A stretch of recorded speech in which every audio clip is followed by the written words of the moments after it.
Right, we're going to head to Sudan now. The fighting still continuing in the capital, Khartoum. This is despite the paramilitary rapid support forces saying they were prepared to respect a 3-day ceasefire. Clashes continued. We know these are the latest pictures. They did continue overnight, actually. More shelling, bombing. People still, unfortunately, trapped inside their homes, unable to move around freely in the city for obvious reasons, and that is having a real limiting effect on getting humanitarian aid and supplies and medical supplies around the city there. There is, on an international level, a growing diplomatic pressure on the two groups here, the army and the paramilitary force, who are both fighting each other to try and get a ceasefire to hold. These are live pictures of Khartoum. And when we did have the offer from one side in this conflict of a 72-hour ceasefire, there were then hopes and expectations perhaps that the army on the other side of this would come out and say something public and support that ceasefire, but we don't have that as yet. The World Health Organization says over 400 people have now been killed so far in the fighting. Right, let's cross now to our correspondent who's got all the latest on this, BBC Africa's Ferdinand Omondi in Nairobi for us. Ferdinand, thanks very much for talking to us. Good to see you. So just bring us up to date with what's the latest there today, these hopes of a ceasefire. Well, we can confidently say now that the ceasefire has been breached. The fighting has actually escalated. When we spoke, earlier, much of the fighting was happening in the north of Khartoum. Now it's spread down to the west and even the south.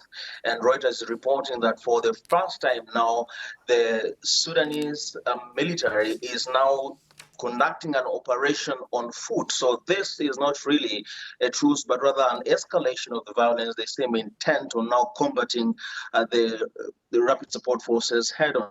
And they didn't speak about supporting the truce, but we do know that yesterday the military leader, General al-Fitr al-Burhan, had mentioned that he does not see peace talks as a solution to this. He did say that he only sees that the only way out of this situation right now is a military solution, and he seems to be keeping his word. And those diplomatic international efforts, there's been plenty of pressure. Any sign that we're going to get any kind of breakthrough is going to make any difference? Well, it's really hard to tell right now. Some of the closest allies of Sudan from the Arab League are speaking out and really saying that it's really time for them to at least try and offer that humanitarian pathway.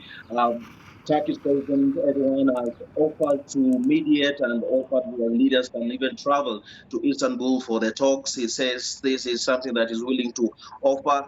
Egypt and the UAE, very close allies of Sudan, have also spoken, and he's been quoted, the president of Egypt, al-Sisi, calling the matter an internal affair and warning that external interference may work against the entire peace process. He's also impressing upon the two leaders to really agree to at least a humanitarian window. It was expected that they would have allowed the people of Sudan to at least evacuate during this period of aid, but even them haven't been able to convince the military leaders to lay down their weapons, even if temporarily.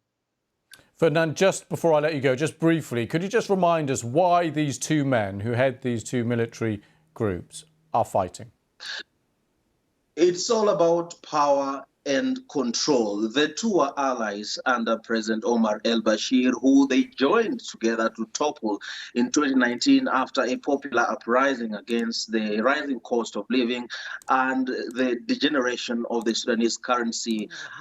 2 years later, but they also again ousted the transitional council that had both the military and civilians. Now, last year, they agreed that they would have now a pathway towards civilian rule, but now they have disagreed on the future of Sudan and the timeline for the integration of the paramilitary RSF into the military. So now we have a case of what appears to be two independent-minded people and two very strong and armed militants fighting each other. And that's where we are, with hundreds of people dying. You have mentioned now the death toll has gone well beyond 400 and counting. Oh yeah, really distressing situation. Ferdinand, thank you very much for bringing us the latest there. Thank you.